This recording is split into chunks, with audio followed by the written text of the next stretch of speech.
Ce qui me plaît avec Cathy, c'est que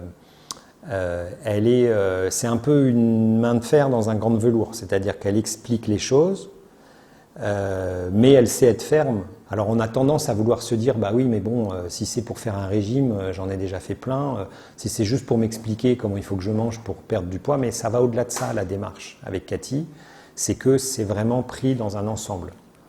Mon constat à moi, en fait, le constat que j'ai eu moi, de dire, bah voilà, j'ai l'impression de manger sainement, j'ai l'impression de faire suffisamment de sport et d'exercice, mais je ne comprends pas, j'y arrive pas. Elle m'a dit, il faut qu'on analyse aussi, qu'on regarde dans ton sang ce qui se passe, en fait.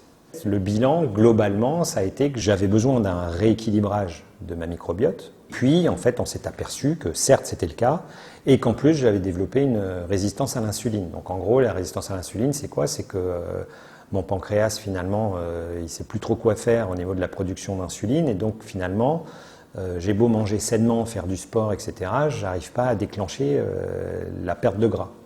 Mais moi, j'en suis la preuve vivante. Si tu suis le programme, le résultat, il apparaît. Derrière, il y a quelque chose qui est très important, outre la perte de poids, la perte de gras, etc., ce truc-là, c'est un sentiment aussi de se sentir mieux à l'intérieur.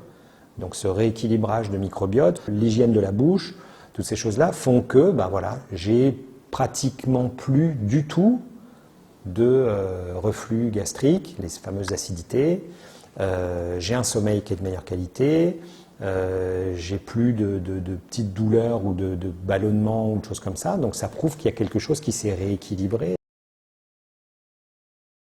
Ce qui est important, c'est de se dire qu'il n'est jamais trop tard pour commencer à bien faire en fait.